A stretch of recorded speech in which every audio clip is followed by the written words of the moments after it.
Okay, you're going to be on camera right now. Oh. Hey, everybody. Welcome to this episode of the Disc Golf Answer Man. We got a great show for you today. We're going to give away our classic blend Marshall that we had the secret word Galisi.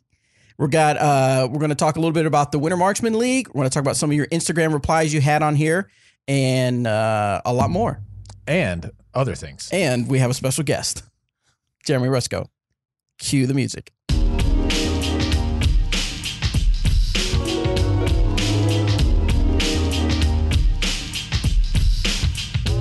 All right, so this is Bobby Cool, Daddy Slick Breeze. We have with me Eric No. Talk about being on autopilot. Yeah. We don't have Eric. Eric is not feeling so good today, so he's taking a little bit of break. So we're going to have a few different special guests on here. We have the ever-faithful Robert Scruffy McCall. Yeah, it's getting pretty serious. Yeah, he's got his beard growing out pretty good. I have to pat it down so that it doesn't just... You have to pat it down? Yeah, because Eric's grows, down and nice, and mine just grows out. Do you just pat straight down or like you kind of pat it? Nope, You just straight down? Pat. Just straight down? Just hope that it catches in place. Just pat. And Nice. That's what I do. I haven't shaved since the summer. Dang, man. Whatever. Dude, I would be interested in a Rusco beard. Yeah, no, you're not. So also in the studio, we have Jeremy Rusco, CEO and founder of Dynamic Discs. How are you doing, Jeremy? Doing awesome. Awesome. So we actually, this wasn't planned to have Jeremy on. He was just happened to be walking by as I was setting up the studio.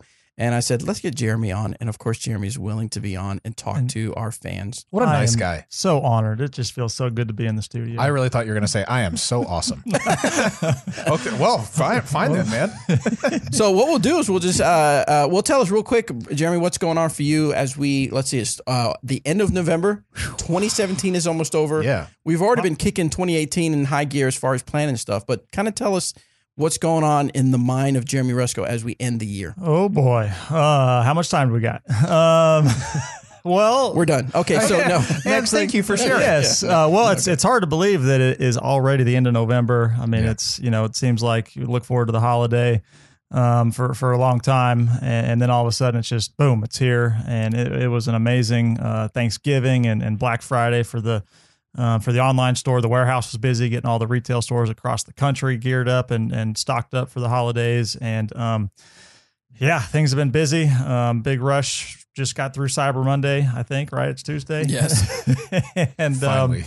we just been really wrapping up 2017 planning and moving forward to, or we'll call it planning and moving forward to 2018. And I tell you what, when you finish up talking about a year and just start looking forward to the next year, it's exciting and it's hard to believe that it's almost 2018, but really, really happy with the way that 2017 went and really looking forward to 2018. Yeah, big things coming this year. Absolutely. So it's been a couple of weeks since we announced the acquisition of Westside Discs. Do you still want it, or do we have any kind of money back? He told me he changed his mind. That is a funny question. Now that you bring it up, those weird dreams I was having. No, it's really as things have started to come together there, it really does feel good to be able to talk more about Westside and look forward to the future of Westside and planning with the team over here. I've been talking with Robert a little bit about some things. Of course, been talking with you and McCabe and really just the whole team over here. And I think there's a lot of opportunities that we haven't even explored with Westside, obviously, because things have really just not been able to transition yet. But I'm excited about it, and I feel really confident that we made the right decisions. And Robert might have a whole lot more work on his plate. Guess we'll see. And maybe you too. I know there's been people asking for, is this disc right for you? And I think just people want to they just want to know more. Yeah, and I think we can provide that. I think we will. I guess we will. So yeah, no, for sure. And we're excited. That's something we're excited about working on too, is, just getting Westside a little bit more out front, exposing people to their products a little bit more, because they really do have a fantastic product line. And so I think that's going to be really fun. And, Bobby will go from working, 90 hours a week to 110, 120. Yeah. It's not a big deal. He's a workhorse, All right. Well, exciting stuff for 2018. I just wanted to see if that money back guarantee was still in effect. So we still have 30 days, I believe, is what we have. No, I'm just teasing. We are super excited about what's ahead for all three brands for sure. Yeah. Something that you guys will have more to talk about sometime soon, I'm guessing, will be, sounds like Latitude is moving forward with reviewing the flight numbers. Yes. Don't bring up flight numbers. Dun. Yes. I just had a debate on Facebook over this. And of course, I would say there's a more than a handful of flight numbers that might seem to be a little bit off on the west side lineup. Yep. So maybe a couple for ours. I'm not sure. So and by the way, maybe it hasn't come across through your messaging system so yet. That's another thing that I'm going to be working on. Yeah. Okay. No, that's cool. And I'm glad that we got to decide on this together. Yeah, of course. Yeah. No, that's good. That's good. Yep.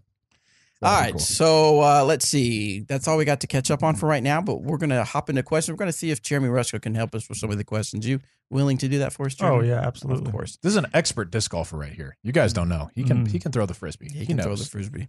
All right, guys, let's get on to the questions.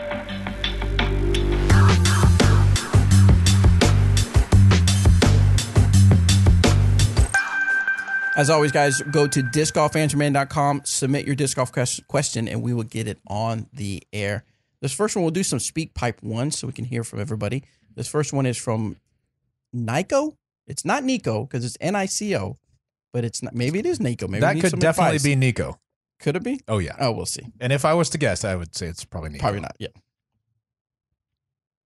Hey, Eric, Beard Boss McCabe, Robert, Slick Hair McCall, and Bobby Cool Daddy Slick Breeze. Cut that off. Cut that off. We get that Nico, every now and again. What the heck, man? Yeah. So I apologize, but it looks like your recording came in a little weird. It's like corrupted or something. Yeah, so maybe try again if you can. Apologize for that. Let's go to Tom. What up, Bobby Cool Daddy Slick Breeze, Robert Knows It All McCall, and EMAC, best disc in the game, McCabe.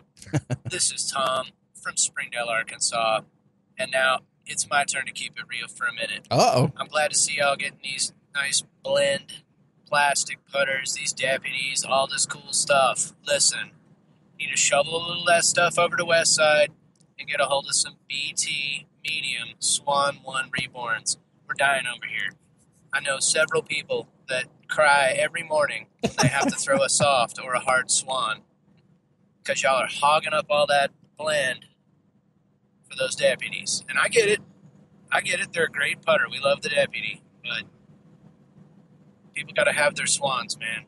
We got to have them. So just keeping it real. We love what you do. Thank you so much. Well, Tom, you've cried at the right episode. Yeah, I'm sitting here next to Jeremy, and he's literally typing into his email to Brian, to BK, our inventory specialist who does most of our ordering. I watched him type in medium Swan 1 Reborn. Did I get that right? Was that what? Yeah. This is right. This is right. So whether we get those or not remains to be seen. But he literally typed that into an email for you right now, and so there you go, Tom. Movement. So I guess really there's no answer except taken care of, except for put with a deputy. And yeah. No, well, the one thing that I feel like we did miss out on for the 2017 season was having an adequate inventory of West Side discs throughout the year, and that is absolutely something that we are putting more focus on. As I see BK pulling into the parking lot right now, so maybe we'll just pull him in on the show. But we've BK's been putting a focus on making sure that we put the right products up for production and get those rushed over here as quick as they need to be. And we're absolutely putting more emphasis and more focus on that for 2018. So we should have a better selection of all three brands, but we absolutely know that there's a much better job that we can do with Westside. Awesome. All right, next one comes from Tyler. Hey, Disc Golf Answer Man crew. My name is Tyler. I'm from Emporia, and I have a question. So my pulls have been consistently high. Like I'll do my normal reach back, and for some reason I'm just pulling high, and I'll just launch them up. What would you recommend to work on that to have straighter pulls? Thanks. Keep it real. That's an interesting question. Reach straight back. Definitely reach straight back. The last time we had a question like this, it sounded like the person was reaching down too low and pulling nose up. And so I said, hey, just reach up a little bit higher, kind of in my mind, kind of a straight reach back.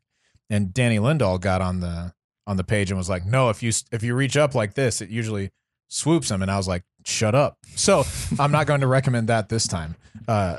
What I would say is if you're pulling back the same way and it's a level reach back, then maybe you're not quite following through with your weight forward on your front leg like you need to be. I would say once you get to your hit point, you really need to have that weight from transferred from back to front so that your arm can finish through straight instead of you kind of holding up on that front foot so that it finishes a little bit higher. So I would just work on following through all the way and making sure that your weight is ending up on your plant foot. That's what I'd say. I second that motion too. Thank you, man. I appreciate that. All right. So a while back, someone had sent a Facebook message question to us, to a few of us, and I asked him if it was okay if I asked it on the air, and he said that would be great. And I think I found it. Let's see. Okay, this is a long one, so hold on. Good afternoon, gentlemen. Since 2002, I've been strictly an Innova thrower. First, it was anything I could throw in my bag. Then I realized that I needed consistency. I started throwing molds with 2.2 to 2.1 centimeter rims. Got it. But in 2014, I switched to 2 centimeter rims for added control. Got it. I'm completely ambidextrous player, ambidextrous player, and I throw very few mids. I've just learned to control the disc that I like and feel comfortable with it. Over the last year, I have found a true passion for Trilogy Plastic, which we all know is Dynamic Discs, Westside Discs, and Latitude 64. He says he mainly likes Lucid, Opto, and VIP, the grip, the durability, etc. It has everything I'm looking for. Your discs are always spot on when it comes to the expected flight characteristics. With Innova, I've typically purchased multiple of the same molds in the same plastic type, but in different colors, knowing that the disc will fly in very different ways. I've started adding 1.8 and 1.9 centimeter rims to my bag. The Felon, Escape, and Saint Pro hit my bag and were instant gamers.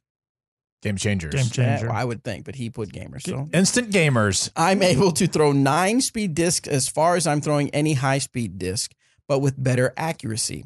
Here's why I'm reaching out to you. I'm in need of assistance as I rebuild my bag, researching all of the discs that are produced by the 3 Trilogy companies. I've seen that there are several 1.9 centimeter rimmed discs. Can you assist me in an understable to overstable lineup that I could go off of using these 3 companies? What do you guys say? That's it. All right. Well, no, he gives like a rundown of all the discs he has. Okay. I don't think But I we think need that. I think you can give information from that. So yeah, in general, the one and for those before you dive in. So I don't pick on people that use flight numbers, but I will debate with people. Sure. When he threw that at me, I was like, "What? Yeah, 1.9 cent? Who measures the rim right and makes that as a decision of what to throw?" Now, I'm not it's Christian James who did it. Christian, I'm not picking on you. I get it if that's how you understand the world of the disc, but man, sure. Well, and it may just be that a certain width of rim feels better in his hand. You know, for me, I don't like throwing speed 14 discs. I don't throw a Ballista. I don't throw I don't know if the Halo's a 14 or not, but I mean, those just really wide rim discs I don't like very much. And so sometimes it just comes down to just what feels comfortable in your hand. And so generally the disc speed that he's talking about is right around a 9 for us. Yeah. So the ones that I work with in that speed, for my understable ones, I use an Escape. I usually throw a Biofusion Escape. It's a little bit worked in so that I let it go on hyzer and it'll flip up to flat and then just ride to the right. It's not really ever going to come back to the left unless I put super hyzer on it. Super hyzer. Yeah, that's right. I don't know if you heard that term or not, but it's very technical. Is that in the PDJ rulebook? Yeah. You're going to want to check that out. Okay. For the straight ones, I use a convict right now. I like finding convicts that have just a little bit of dome to them, and they just fly really straight and flat for me out of the box. And for the overstable ones, I use a speed 10, but it's a criminal. And that's what I use in that range. I know I heard that you say you throw the Saint Pro. I think that's a good neutral flyer to slightly overstable for most people.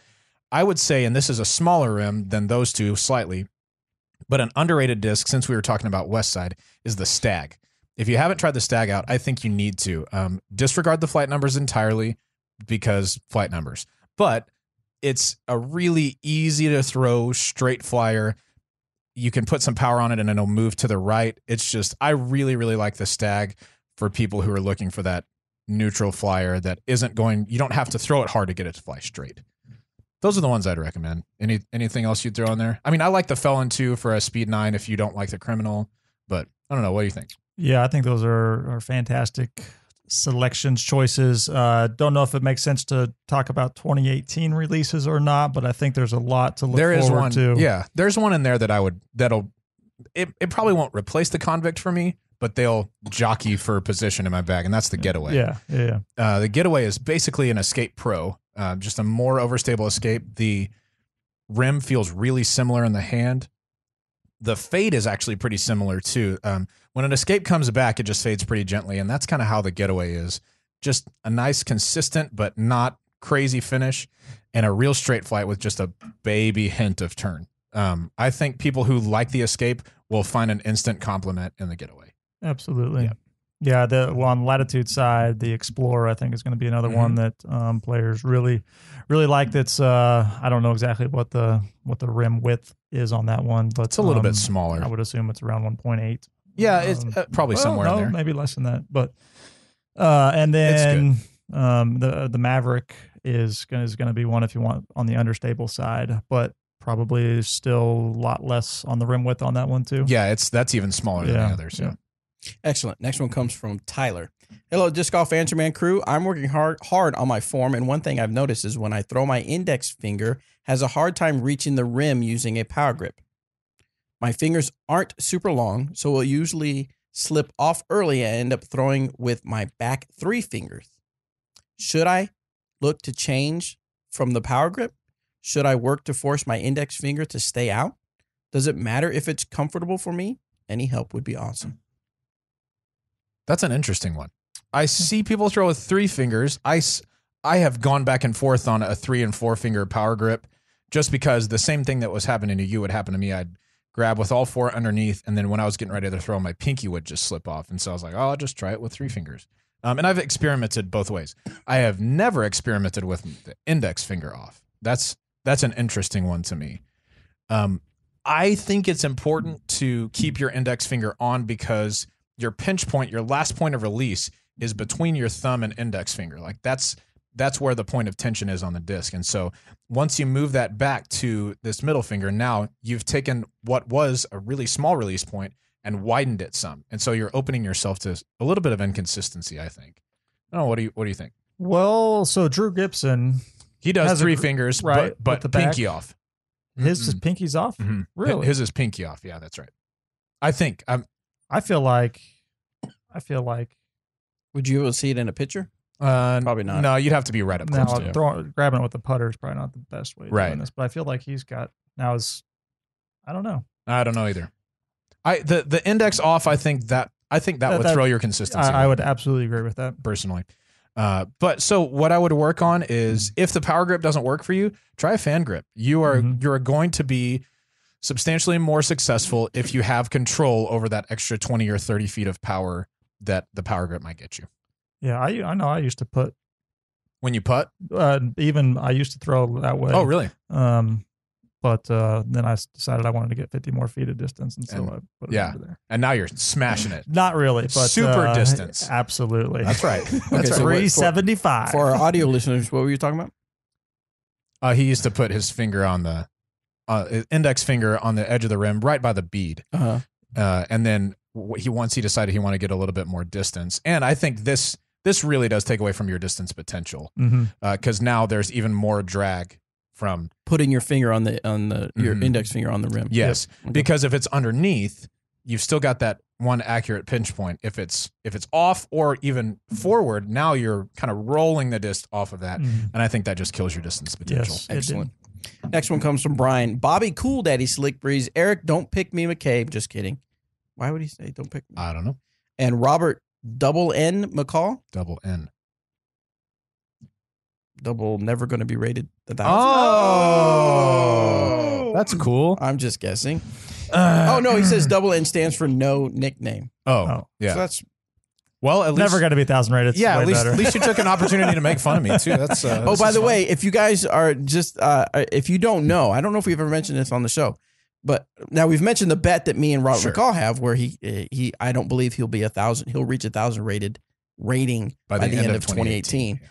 When Jeremy heard of this, he was like, I am on it, because he understands the equation that is more work of disc golf means less play of disc golf. That's true. So Anyway, so did you just agree that 1,000 rated is No. The more work in disc golf means less playing disc golf. That's true. right. I could so easily be 1,000 if I Well, just hurry up already. If I just made fewer mental mistakes. It's not even my physical game. I'm not talking about the physical part That's of what's it. so frustrating about it, because okay, we get to the end of 2018 and you're right. You'll be like, well, you're just not good anymore. No. That's not what I'm saying. But I'm not even worried about that. It's like, I know I can do that. I just get in there and I just make mental mistakes. It hurts because I'm losing money when I miss strokes, but then it also hurts because I know I'm gonna have to hear about it from Bobby. That's what hurts the worst. My bet is not to say you're a bad player. My bet is to prove that working in disc golf causes you to be less good at disc golf. Okay.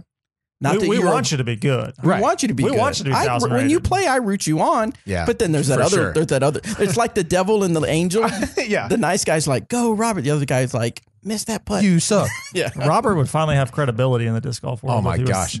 1,000 rated. I just hope Right? someday somebody would be like, I remember that guy used to be able to be good at disc golf. At least good enough to be 1,000 rated. Yeah, It's happened. It just Anyway. needs to happen again. Yeah. So Jeremy's in on it. So double whammy on Robert when he doesn't get it. Sorry about your bad luck. So back to the question. Brian says, I just watched the Luck of the Draw doubles videos. They were great. Robert did a great job as the narrator. You've got that. 1,000 rated. 1,000 rated. You shut up. You're okay, but you shut up. Keep up the good work, Dynamic Disc. So yeah, if you guys aren't aware of what he's talking about, we did some Luck of the Draw with Paige Pierce, Eric McCabe, and Ricky Wysocki, where they got to play kind of a doubles match with the people that are watching got to actually participate in the play. And we got 3 different events out there on our YouTube channel. So his question is, I see you are not making any discs in the Mega Soft plastic anymore. Another good time to ask this question with Jeremy Rusco on here. Will you have any soft plastic in the future? My favorite plastic for putter is in very soft plastic. Thanks for all you and Dynamic Discs do. P.S. My bag is almost entirely Dynamic Discs now. Ooh, welcome aboard. Yeah. Why, thank you. Come on over. The water's fine. Unless you're trying to get to 1,000. Right. Then everyone hates you. Yeah. So I know that we broke some hearts with the announcement of our softest plastic. I should play some soft, sad music while he That's talks about this. But really, at the end of the day, the demand that we thought was there just really wasn't there, and it's hard to justify the shelving space in a warehouse that is now extended to the 10 containers outside and now extended to the building across the street that we're fortunate enough to be able to have some of our stuff in now. And of course, someday there will be a warehouse expansion, but we know there are definitely players out there that are looking for those. And when we said that they're going to be out of production or no longer produced for the that's just for the time being. Right. We absolutely expect that when the demand is, we'll say, there again, or that when we get enough feedback that says we need to have those produced again, we'll do a limited run of those for whenever we think that time is right. Yeah. And you can see evidence of that with the Trident as of absolutely. recently. The Trident went out of production. Was that just at the beginning of this year, 2017? Okay. Well, I think last year. It feels like it's been forever, Yeah, but I know yeah. that it wasn't that long When ago. did those petitions start? Yeah, I don't know. But we did hear quite a bit of feedback that, hey, we really want this mold back. It's a great mold. And so we have it released right now in some limited capacities in Goldline. I almost said Goldline Fusion. That's incorrect. Goldline Burst Plastic, Retro Burst Plastic, Moonshine. There's several different options for you now. And so that's exactly the demand that Jeremy is talking about. If this is something that you really think a lot of people want, let us know about it, because when we do find out things like that, if we think it's justifiable, we might be able to do it for you. And before you send those messages in, though, make sure you check throughout the retail stores across the country, because that's the other tough thing about all this is that the retail stores essentially have to carry that inventory as well. And if they're not selling fast on their shelves, then it just creates shelving issues for that retailer to have the fastest and most popular selling product. So it's a full circle of everything. And once classic soft or the soft discs are tough to find throughout the entire retail channel, that's when we'll look at doing a special run for a special reason. I like it. There you go. And what's interesting is the next question from Connor is along the same lines, because he was asking about fluid, but I'm sure it Pretty much it's the same situation. Very cool. All right, let's get one more speak pipe question in before we take a break. This one is from Andrew. Hey, Disc Golf Answer Man. This is Andrew. I live in Minnesota. Right Yes, now, you we do. go out and play morning rounds, and it's about 25, 30 degrees out when we go. I'm just wondering if you have any advice as far as layering up and still be able to retain your flexibility when you're wearing a mountain of clothes to try to stay warm. Also, just listening to episode 195. Robert, if you're ever in Minnesota, give me a call. I'll come caddy for you. My man. That's what I'm talking about. So my advice is you just need one layer and a fireplace, and don't go play. Yeah. It's too cold to play in 25 Step one, degrees. put on your jacket. Right. Step two, lock the door and stay inside. Right, exactly. Just don't go outside. Oh, okay. Well, when I layer up for cold weather, and usually the cold weather that I played in Texas was, 30 was like the coldest. And I'm certainly not going out if it's 30 in Texas. But because we're here in Kansas, it's a little bit colder, a little bit more consistently. And so when I layer up, I like to do kind of like actually what I'm doing right now, a long sleeve shirt. I do like a vest because you get some more core warmth, but your arms are still flexible. And then if I'm going to wear a bigger jacket, you want to get your biggest bang for your buck with as few layers as possible, because the more that you pack in on your chest and arms, the more difficult it is to stay flexible. So vest weather is not just a fashion statement. It's useful for everybody, as evidenced by my vest today.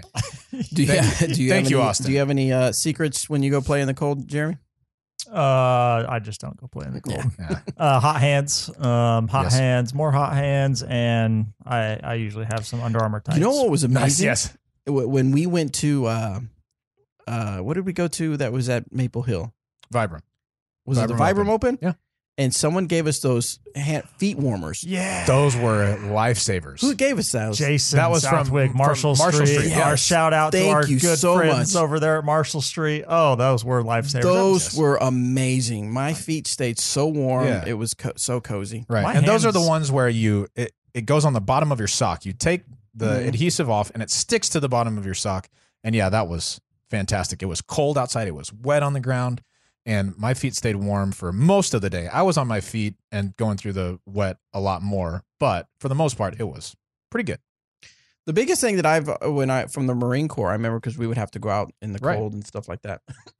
It's coughing. No, cough a lot. It makes your body warm. No, is that, and this may be common sense, but layers. And layers are important because you can shed the layers if you need to, because you don't want to wear one big heavy coat that you get too hot and then you begin to sweat, and then that sweat actually starts to get cold, and then it's like a reverse effect of trying to stay warm. So that's why the layering is very important, because if you need to, you can shed a layer without going with nothing on and being too cold. So you definitely want to do layers, even in your pants. A lot of people will bundle up top, but then they'll just wear one pair of jeans, not realizing if they wore some long johns or thermals or whatever from wherever you're at, you call it. That gives you some layers that you can later on in the second round, when it gets pretty warm, you can take the thermals off and still put your jeans back on and still be nice and warm. Yeah. And waterproof shoes too. Even if there's slightest bit of moisture on the ground, if your shoes get wet and it's cold outside, I mean, you might as well quit. Like you're basically dead at that point. So just don't do that. Waterproof shoes. And if you want a secret tip, this is another thing they made us do in the Marine Corps. When we went on hikes, 15-mile hikes, socks. We would change our socks probably 2 or 3 times, and it's works wonders on your between rounds to change your socks. Just kind of freshens your feet up and stuff like that. Oh yeah. You have a new lease on life after the first round, if it's cold or wet or both. When you put fresh socks on, it's like, I've never felt better ever. I mean, maybe not, but still, it's very great. So there. Awesome. All right. Well, we're going to take a real quick break. When we come back, we're going to give away that classic blend Marshall.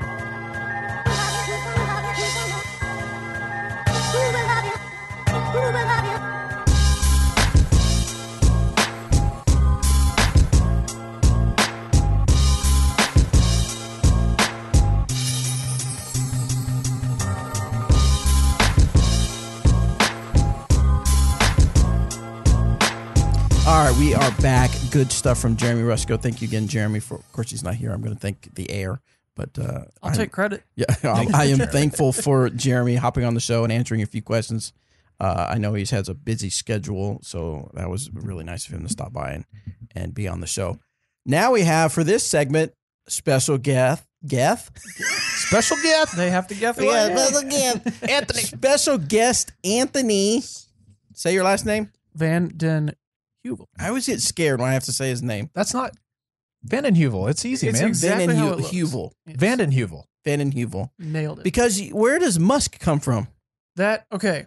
Because I see that on your Facebook, right? Yes, And so I get, I'm like, because I remember you saying that's not a, is it a nickname or a, it was. right? And so I get confused. I'm like, I don't remember. I don't have a good memory. And I'm like, is it really his name? Is it not his name? I can't remember what he told me. So I almost want to say Anthony Husk Van Van den Muskel. Husk Muskel for Husk usual. Van Meuvel is Anyway, close. so Anthony is on with us. Thank you so much for joining us, Anthony. Very welcome. That's He what I does was the thinking. stuff. That's all you need to know about him. We want to do something special. The disc store sent us some shirts, and Robert wore his shirt today. So they have this special disc golf Christmas shirt. It's a long sleeve, dry fit performance shirt, and Robert is wearing it to kind of show it off. So if it's the audio, I'm sorry you can't see the shirt, but on the video you'll be able to see the shirt he's wearing. So we wanted to give a shout out to the disc store. Thank you so much for sending those shirts, and thank you so much for obviously pushing and selling the Dynamic Disc, Westside Disc, and Latitude 64 branch. Disc store is doing a lot of really cool stuff. Yeah, for sure. Rest assured, I am also wearing a vest, but the shirt Right. is very comfortable. Very comfortable. I do have one other quick shout out. This has been a cool convergence of worlds for me. When I was working at the church before, all the people there who I worked with and knew from the church, they knew I played disc golf. Obviously, all my disc golf friends knew I played disc golf, but occasionally I'll play video games online. And one of the guys that I was playing with, we were just sitting in a lobby waiting to get into a game. And he asked what I did for a living. I told him I worked for Dynamic Discs, and they were like, "Oh yeah, we've heard of disc golf and all that stuff." I didn't, say anything about the podcast or really what I did. Just told him the company that I worked for. And he messaged me and said that he had tried out a metallic Warden, and I was like, "Dude, that's like my favorite disc. You have chosen well." And it has a Dynamic Discs Open stamp on it, which I thought it was kind of crazy. And so I was like, "That's from Emporia. Were you here?" He said, "No, but my cousin was. His name's David from Fayetteville, and he said he listens to the podcast all the time." So that was just really cool to hear from somebody who I never would have connected those worlds together. But so Cody, if you ever listen, thanks for listening. And David from Fayetteville, thanks so much for listening and for hooking Cody up with that Warden. And if you have other Wardens, I'd be happy to take them off your hands. Just think, I have a few, but I'll take some more. Nice. Anyway, thanks, man. All right. So like I said before the break, we're going to give away that classic blend Marshall. Let's go ahead and look through the names. We had 257 people enter. I don't know why we don't get more people to enter. You guys, this is free discs to give away. Let's see. So what I'm going to do is I'm going to create my spreadsheet. Is it too late for me to enter? Yes, it's already too late. Going to random number generator. Pull up. We have 2 through 258. All right, here it is. Are you ready? What do you think it's going to be? 185. I bet he's not within 50. It is 216. Inside 50 was in your awesome. face. So now I got to scroll all the way down to, what did I say, 215? 16. 216 is what you 216, said. my bad. I will highlight it. It is Andy Daughtery. I bet it's Doherty. Doherty. Yeah. But just without seeing it, that's a stab in the dark. From Oregon. Did he put the right Khaleesi? He did put Khaleesi. Very Attaboy, good. Andy. Nice job. So I'm gonna highlight it real quick, and I'll get this out out in the mail to you in the next couple days. It may be a little hectic because we have some special visitors coming. We got a busy week here. So we actually have arriving super late tonight will be Zach Melton, Eric Oakley, and Tina Stenitis. And then the very next day will be Paige Pierce and friends. Some other friends. Yeah. Unnamed friends. Unnamed friends. So we're going to have some fun doing some video stuff with everybody. We'll do an episode of Disc Golf Answer Man with some of those people, and we'll be doing some videos. And we're also doing a Reddit video AMA. So right now I have a post out there to try to get some questions, and we'll actually sit them down individually and have Paige, Eric, Tina, and Zach answer the questions on the camera. What if I want to answer the questions? You already answer questions every week. It's kind of the point of the podcast. Yeah, good point. Yeah. Well, you know, when you put it that way, I understand what you're saying. All right. So before we hop back into the question, no, let's get a few questions in before we move on to the next big news we want to share. This one's from James. Big news. Big news and friends. What's happening, Bobby, Eric, and Robert? So I got to make a confession. The first thing is that, I finally felt a fear pressure, and I got myself an EMAC Truth. Pressure. To be specific, 176 Biofusion Truth. And the thing is, I love it. It flies great, super straight with a nice, 2 fade at the max if you're going by flight numbers. So then my problem kind of becomes is that I kind of already have a mid-range setup, but this Truth kind of really sits in a place that it almost takes both the mid-ranges that I currently have out of my bag. So I was just kind of wondering, when you find a disc that you really like, how do you decide that this is definitely going to take another disc out of my bag? And what kind of processes do you put that disc through to finally make that decision? And then also, Eric, if you wouldn't mind, send me 1,000 EMAC Truths. Thanks. I bet he wouldn't mind. Right. But unfortunately, he's not here. And once you ask your question, it's over with. So forever. you'll never know if he'll send you that 1,000. And unless he listens to this, he'll so never know. So that's actually a very good question because new discs are coming out all the time from every manufacturer out there. How does one decide? How do you decide when something new comes out? Like the Getaway, we were talking about it earlier. Right. I mean, everybody's excited about the Getaway. I guess, how do you decide whether it's really filling a hole that you've been waiting for, or you're like, this could take place of 2 different discs. Should I keep the 2 different discs or go with the one? Right. It's kind of a tough one. I mean, there are a couple different philosophies on it. Actually, there are several different philosophies, but the kind of the main ones are you should carry as many discs as you can if you know what they all do, and so that you're prepared for every situation. Or there are people who think if I have one disc that can do what several discs will do, I just need to carry that one disc because I'll know that better. I've thrown that in more circumstances. And so I don't think either one is necessarily right or wrong. It really just depends on your preference and how you play.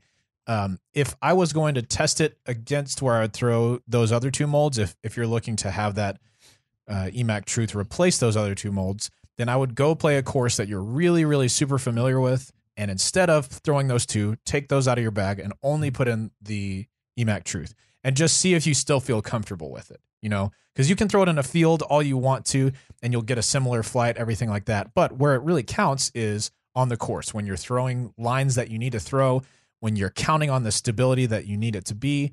I think that's a great way to test it out. What else would you say? I kind of fall towards if you can cover everything with less discs, do it. I think I carry 19 discs in my bag. Sure. But like you said, take out those 2 discs that it would be replacing, put that one in. And if you feel like there's no shot that you can't execute or there's no hole, then you're good. Right.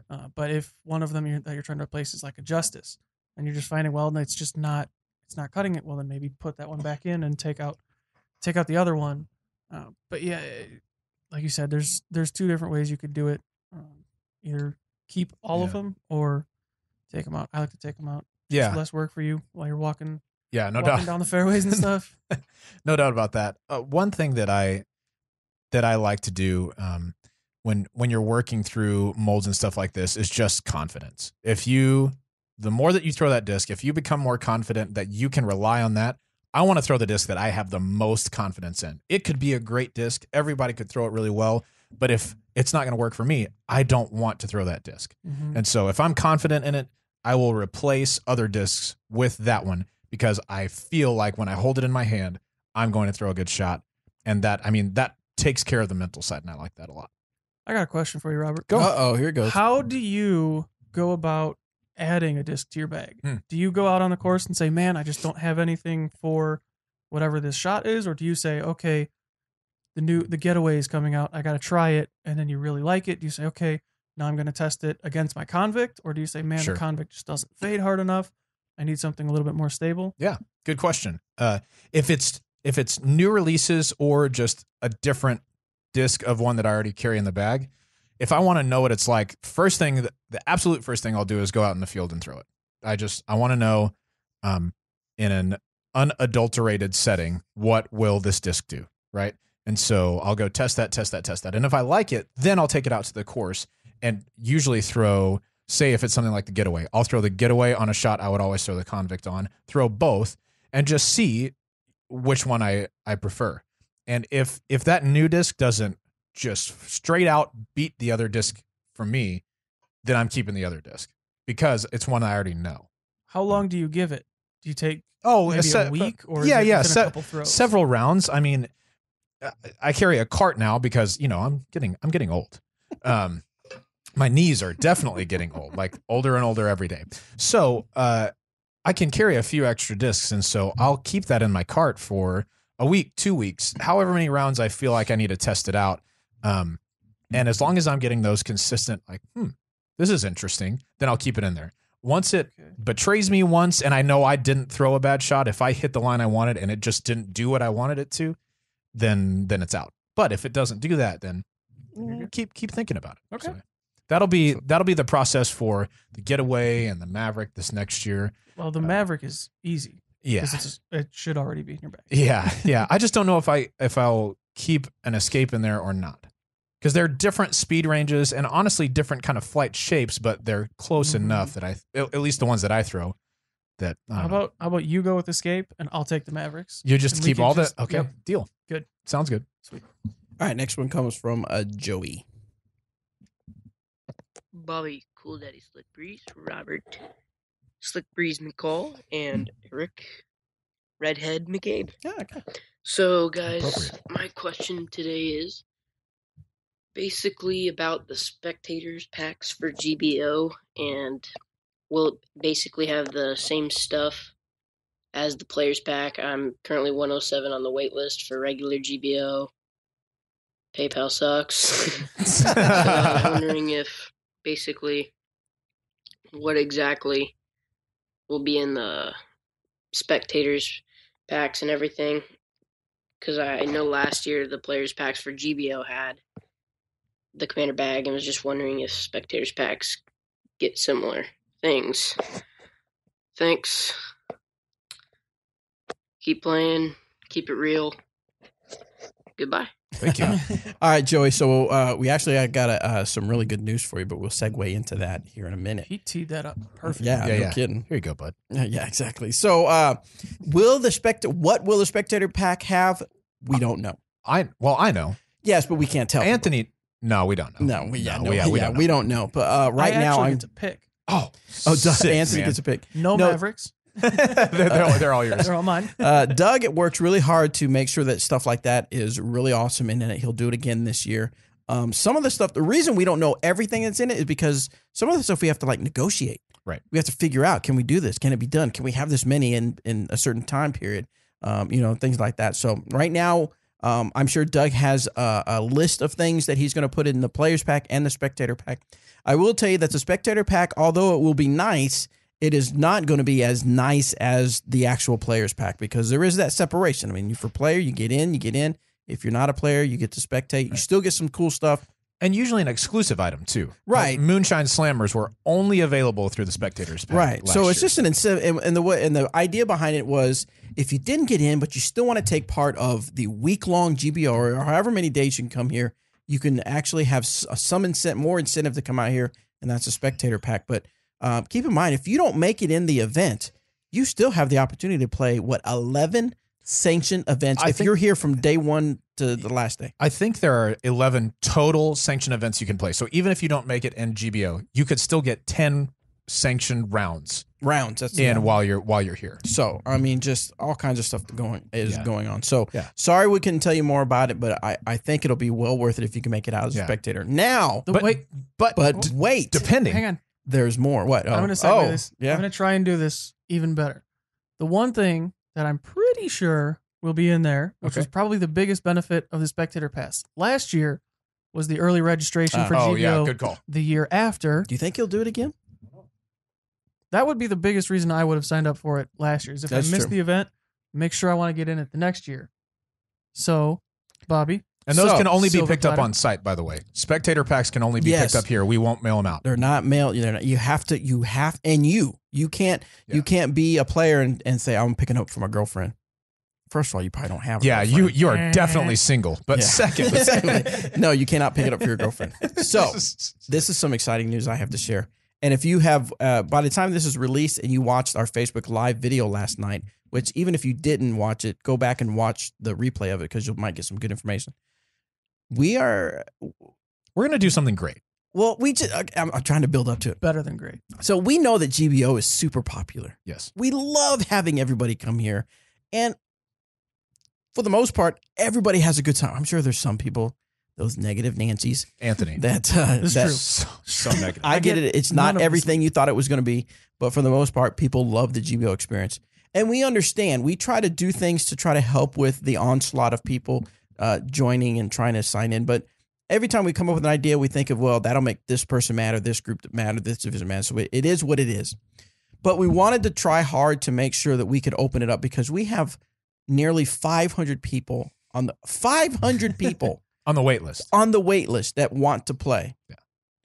So That's crazy. Doug Bjerkes, being the genius that he is, And a gentleman. and the gentleman, And a nice guy. nice guy, has worked it out with the municipal course Mhm. and the Clover Cliff Ranch course that we're going to open it up, those two courses, to allow those people that are on the waiting list, nearly 380. I think the actual extra people that we can add in potentially Yeah, is 184 per course. So Right. 368 total people. 368 total people. So if you're on the waiting, you heard me right. Listen clearly. Yes. If you are on the wait list, you have the potential. We have the potential to add 368 more players to the event. Yeah. Now the majority of those are going to come out of the advanced division and the intermediate division, both of which have massive wait lists right now. Correct. So, and it may not be if you're on the wait list, now you're automatically in, but if you're say, I don't know how many the advanced wait list has right now, but if it's 100, you're probably getting in just like that. Duh. So yeah, this is going to open it up to where we'll likely have around 1,600 disc golfers at Glass Blown Open this year. If you thought it was a festival and just a huge disc golf week of disc golf and disc golf, Right. it's going to be even more.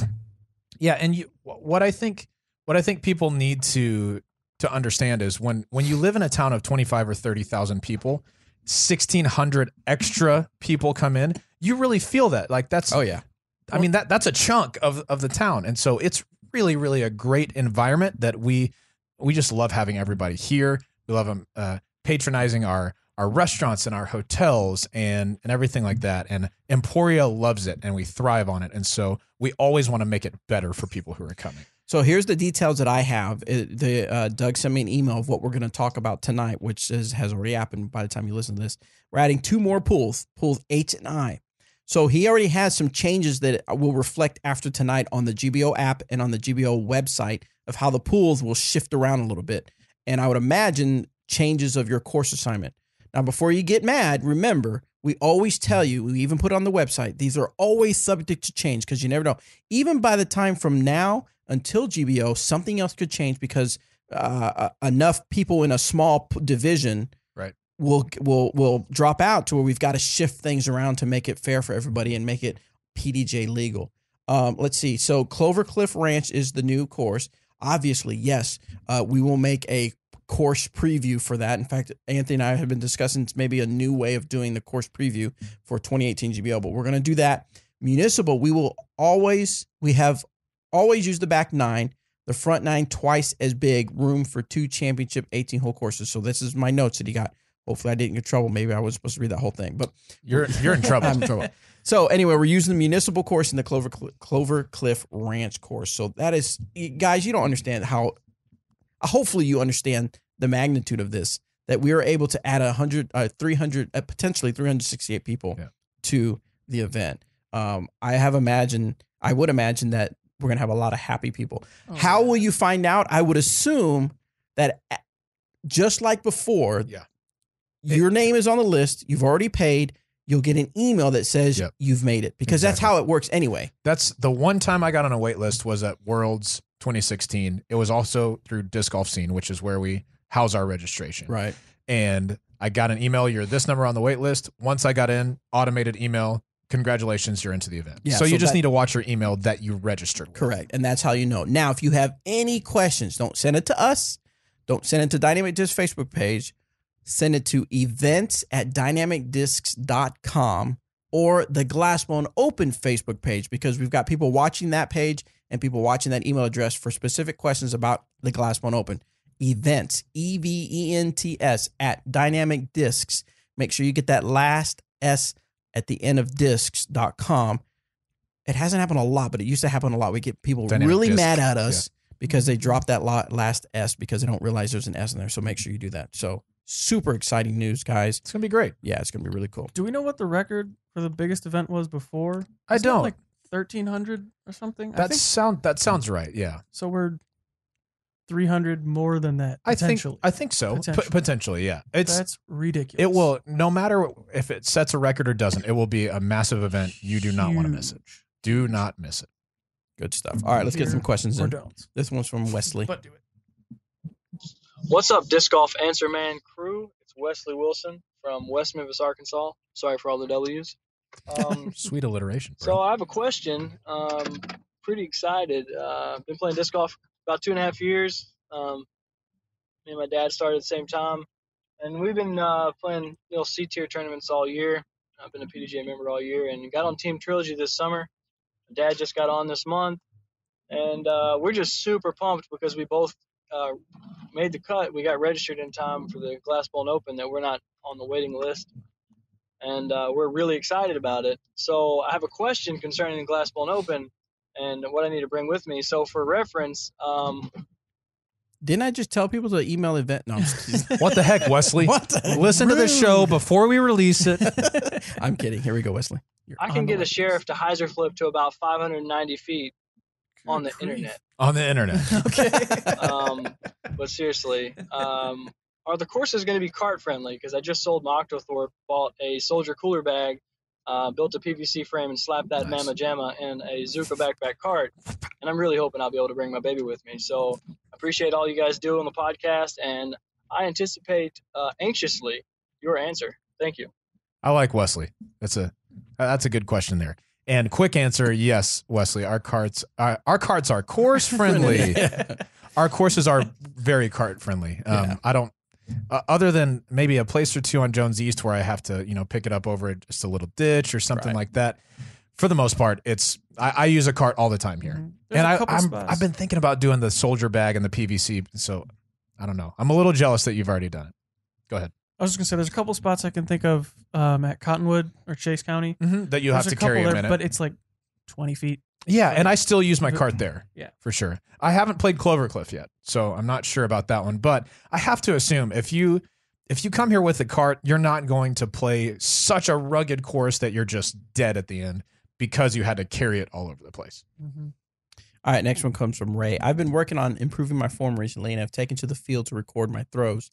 One thing I noticed was that my throwing arm was not fully extending on the follow-through. I attempted to fix it by making sure my arm fully extends through the shot. The issue is that this causes some pretty bad elbow pain from my arm trying to swing open further than it is physically capable of, like I'm trying to swing a 180 degree hinge past 180 degrees. Okay. How far is the elbow supposed to open? How can I fix this so that my form is correct, but there is no pain? I think maybe part of the issue that you're having is that you're limiting your follow through to only your arm, because the follow through is a full body thing, right? The throw is a full body thing. The follow through is no different. And so if you are getting to where you're bracing with your lead foot, your plant foot, and then you're only getting your arm out straight and not allowing your shoulders to turn with it, not allowing your hips to turn with it, not pivoting on your heel to turn with it, then I could definitely see you getting some elbow pain. Mm-hmm. And so what I would recommend to you is work on making your follow through more of a full body thing. Instead of just thinking about your arm, think about following through with everything. See if that doesn't help you a little bit. Good stuff. Yeah. Oh, wait, you got something, Anthony? No. Well, I just like the only person that I can think of that doesn't follow through with their entire body is KJ Naibo. Yeah. His lower body is just like a statue. Yeah. And I don't know how his body does not fall apart. Right. Yeah. Because it looks, if I did that, It broken, looks painful. just guaranteed broken. Yeah, carry But me. He's a one of. Everybody else follows through your whole body. That's what I'd recommend to you. Yep. Excellent. Hey, Devin, real quick. Sorry to talk to this on the thing. Could you just go in there in my office and just grab any disc that's on the bottom? This is episode 197, and I said that we would start giving stuff away as we got closer to episode 200. So we already gave away the Classic Blend Marshall from last week's episode. Grab me 2 discs, Devin. Oh. We're going to give away 2 discs because you guys are so awesome being listeners of the Disc Golf Answer Man Show that we're going to give away some discs. What you got there? Here, do it. Yeah, He's got a slammer. There you go. Let me see. That's a nice one. blue classic blend slammer. So tell people a little bit about the slammer, Robert. That, as we've said before, I love the slammer. I throw the slammer and the Warden for my putter shots. The slammer is predictably overstable. It's got it's a nice beefy kind of disc. I mean, it feels substantial in your hand, and it flies like it feels. It is overstable. It'll handle any wind. If it gets super windy, sometimes I'll putt with the slammer just because it doesn't have a ton of glide, so it's not going to lift or anything like that into the wind. So I cannot recommend the slammer enough. The discs kind of in that category are the ones that people rave about all the time are, the slammer and the harp. And if you throw other companies, people say this about like the Rhino and the Zone and discs like that. You need to have a disc like this in your bag so that you just have that consistent finish and stick. That's what you need. So that's what I use this for. And it does have a thumb track on there. Do you use that or do you not even? No, I don't. I honestly don't notice that it's there. Do you? Mm-mm. Yeah, I mean, for the most part, when I grab here, let me see that, Bobby. When I grab, wow, we got lucky. No, sorry, I didn't mean. When I grab the disc, if you're watching on video, this is about where my thumb ends up. It's inside. It's closer to the center of the disc than the thumb track extends to, and so I don't ever really feel the thumb track. Okay. Even when I throw forehands, it's not. I mean, I guess I feel that it's there, but it doesn't distract me at all. So I don't know. That's me. You? No, I'm the same way, but I've actually been leaning on my suspects more. Yeah, and that's exactly Very same similar. category. Not quite as overstable as a slammer, but with a little more distance potential. Mm-hmm. Exactly. And then the other disc we've got is a VIP Pine here. This is a Trilogy Challenge VIP Pine. This one was. Wait, before you go to the Pine. So what I want to do with the slammer is. So, you're doing them separate. I thought you were separate. doing them together. My Separately. So what on last episode or 2 episodes, I asked you guys to give me your putting practice that you do, and asked you to send me on Instant Messenger. Yeah. Instagram Messenger. AOL Instant Messenger. Yes, AOL. You would still be waiting on it. Say, girl, give me that screen name. On Instagram direct messages, because I want to talk to you guys a little bit on direct messages. Me and Anthony every now and then will get on there and we'll chat with people on the DM. Slide. The DLs on the DM. So and other letters. So whatever. I want to keep that going. So JK, I only had one guy. His name, his username is Gru_S. And he gave me what he does for his putting. So we're going to talk about it. He said, "Hi, Bobby. Great beard, by the way." Well, thank you. This is in response to your questions on how we, the fans, practice putting. I usually try to putt in streaks. For example, try to hit 18 in a row from 20 feet, then try to hit 24, and so on. Then usually to break up the monotony, I will throw 18 putts with my eyes closed just to work on form. That's interesting. Or I will throw turbo putts for 20 minutes and then go back into my putting routine. Have a nice day, sir, and thank you for everything that you, Robert, and EMAC do. So that's pretty good little routine. Someone said, let's see, STRATH Strath Mountain, maybe? Strath MT? Anyway, he says, my putting practice is indoors. He lives in Wisconsin. Mm-hmm. So I want to get more people to tell me a little bit more about their disc golf game in the off season. Yes, some of us have off seasons. So I want you to send in Dynamic Discs Instagram, send me a direct message and tell me what's the big thing disc golf related you want for Christmas? Let's talk Christmas and disc golf. That's a good one. Yeah. I like that. And it doesn't have to be a product. Maybe for Christmas, you want Santa to bring you 80-foot putts. Nice. So tell me. What I want is for Santa to make me as good a putter as Ricky Wysocki. Yes. So, and what I'm going to do is from now until next Tuesday, which is when the next episode, I'm going to pick a winner from the Instagram, and they're going to get that 175, I think it is, Classic Blend Slammer. Yeah. These are sweet. All right. Before we go to another break, let's get one more question in. We're going to do that one Separately. Yep. Okay. What's up, Disc Golf Answer Man Chris? This is Christian calling from Flower Mound, Texas again. Question for you guys today is a question that has been asked before, and it's something that you guys talk about a lot and you push it all the time, and it's about cycling discs in and out of your bag. And my question is, when is the appropriate time to cycle a backup in to replace a go-to or, your money disc in your bag? For example, mine is my Lucid Trespass right now. It's just so perfect. I know exactly what it's going to do every time. And like I said, my question is when is the appropriate time for me to cycle one in and replace that go-to disc in my bag? Because I don't want to lose that go-to disc that I have that I go to a lot. To cycle a new one in to break in, but at the same time, I'm always thinking like, man, it would be terrible if I lost this one and I didn't have one that is at least close to the flight of that one that you have in your bag that's broken in perfectly. So yeah, if you guys could just help me out with that and just give me your opinion on when you think that good time is to bring in that new disc, to replace or at least be a backup to that go-to disc that you have in your bag. So yeah, thanks for your answers, guys, and as always, keep it real. Peace. What do you do on that? I think whenever you lose the confidence in a shot type with that disc. So, for example, for me, my Bio Defenders, I think I have 3 of them in there now. When I would take one and I couldn't throw it into a headwind anymore, then that's okay. That's now my straight Defender, and I'll put a fresh one in there. And then once that one breaks in, by that time, what was my straight is now my understable. My understable is pretty much out of the bag. My overstable is now straight, and I'll add a new overstable. So whenever you feel a hole in your bag developing, or you lose confidence in a shot in that disc, it's probably about that time. It's basically the exact same thing I would say. Nailed it. Not that I'm an expert on anything. I try. But you nailed it. No, I think it's just, yeah, if you can't trust the disc, you don't need it in your bag. Man, and it hurts too. That's the worst part. Is I have a yellow, like a Dayglow yellow Bio Defender, real pop top. It's got a big team stamp on it, and I love it. And when I got it, it was so stupid overstable. It was awesome. And so I threw it until it straightened up, and then I was like, oh, this is great. I've got a really straight Defender now. Threw it. And then it sucked because it was in the middle of a tournament too.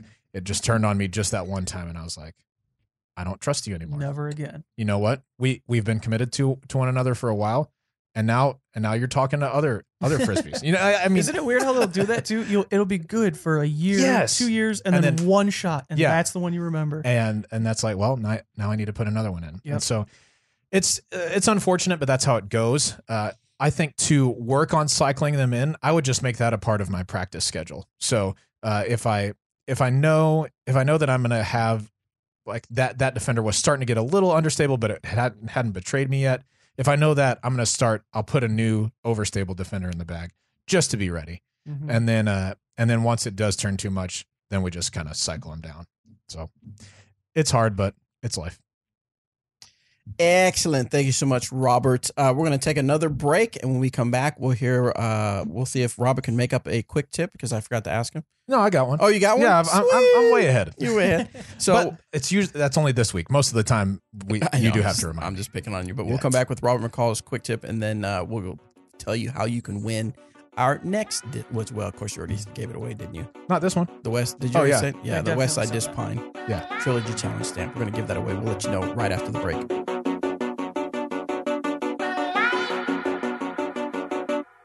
Even though it's slowly, I can see your plan unfolding open in front of me. My walk is far from over, strolling, holding on to pieces, the reasons I feel them chosen, rendered incomplete, a trophy far from worthy. All right, we are back. We're waiting on our next guest for the segment. She should be coming in here pretty soon, so we'll talk with her when she gets in here. But while we wait, Robert, what do you got for us for a disc golf tip? All right, this one is, I don't know. It's more of a how to go about a process, right?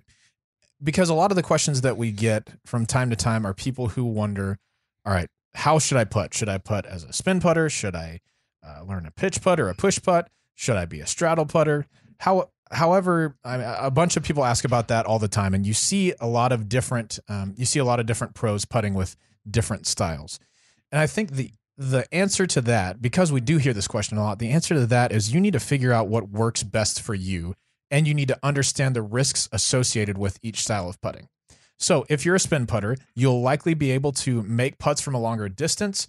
It's more of just a point and shoot, but you need to know if you miss, most of the time you're going to blow by the basket a little bit more. So if you don't hit metal, so if you're putting from 30 feet and you're a spin putter, sometimes your comeback putt could be another 30 footer. It might be 25 feet. Depending on the terrain, it could be even worse. It could be a lot longer than that. But a lot of times you will make some longer putts that way. For those who are a push putter or a pitch kind of style putter, you're not going to make as long of putts unless you are a non-human person like Ricky, where you just make them from anywhere and don't care about any physics or anything. But for the most part, you're not going to do that, but you're going to limit the length of your comeback putt. And then straddle putting you can do as a spin putter or a push putter.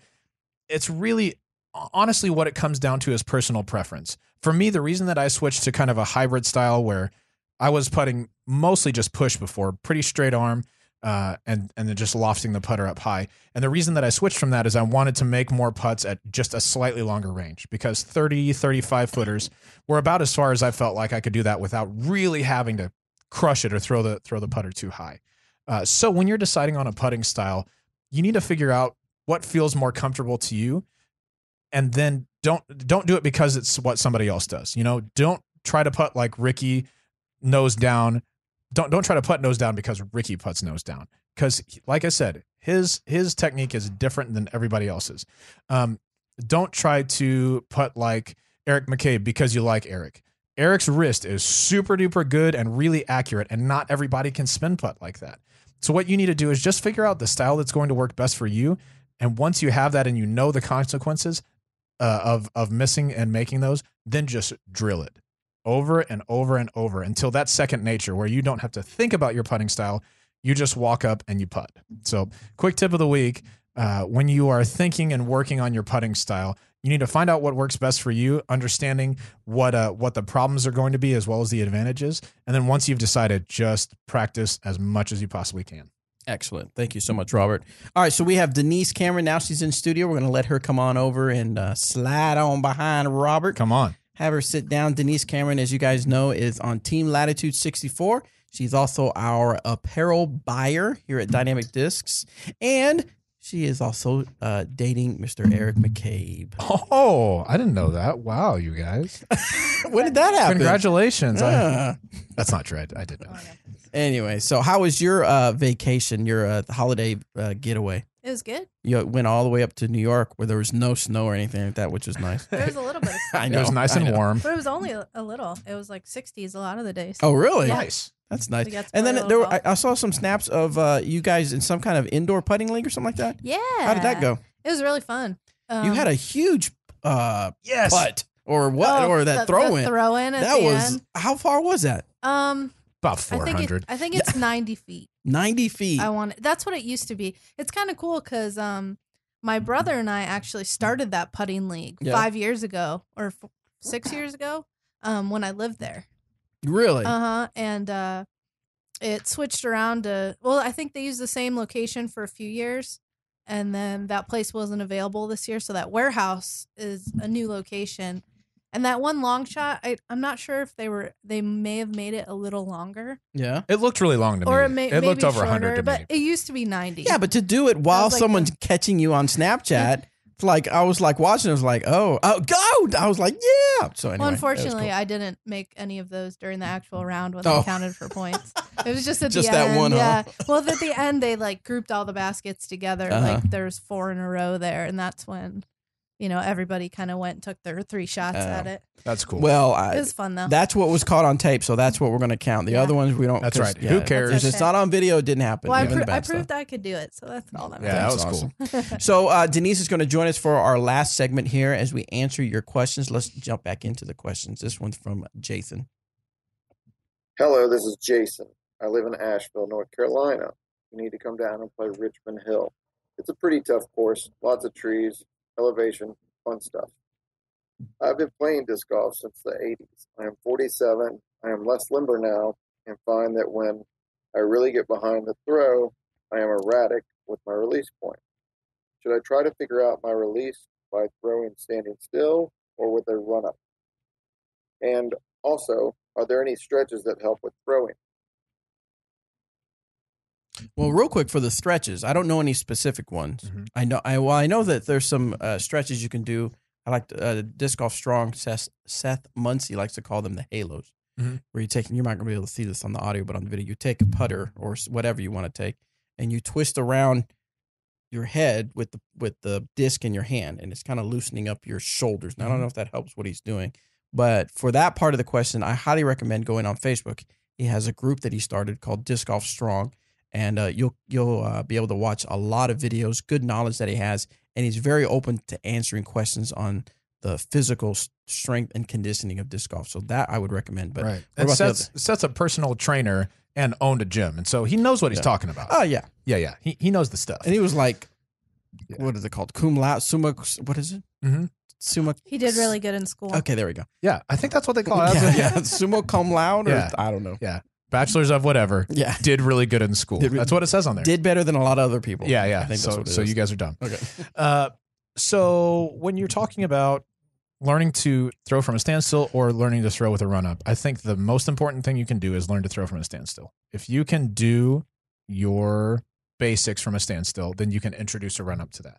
But the goal is your standstill needs to feel like the end of your run up. So your feet need to be in the same position. The reason that you eliminate the run up is so that when you take away those, I guess, unnecessary motions, it allows you to focus more on the very end of the flight or the very end of the throw, which is what it sounds like you're struggling with. So I would work on a standstill that mimics the end of your run up and then just work on consistency, just hitting the same point. When I go and do this, I'll go out into a field, pick a tree, and just try and release every disc on line with that tree. Working on angles, that's fine. You can throw a hyzer like that. You can throw an anhyzer like that. You can throw a straight shot. But where every release is on line with that tree, that's how I like to practice consistency. And so that's what I would try out. Once you have that, then you can work on introducing a run up or maybe even just a one step. And I would just reintroduce it slowly so that you don't lose the fundamentals that you got from that, from the time that you spent practicing without a run up. What about stretches? You stretch, I think, probably more than us because I try to do a lot because of you're yoga, good about but, that. Yeah. But that's only because I'm all broken and my spine gets out of line. So if I don't do it, then then it's way worse. Yeah, it's not good. Well, also it's good for you too. It's not just because of that. But that's what got me started doing it. Yeah. I think just warming up before you throw is pretty important. But what he's talking about was he was saying his release point was getting off. Yeah, right? yeah. I would say what you said was really good. Slow it down and try just doing it, just standstill throws, but also try filming it because you might be doing something kind of wonky, maybe with your pull through, maybe your last step is a little weird and not in line. That could be throwing you off. And sometimes something little with just being able to say, "Oh, well, I'm not pulling through straight." You fix that, and that makes a big difference for where you release.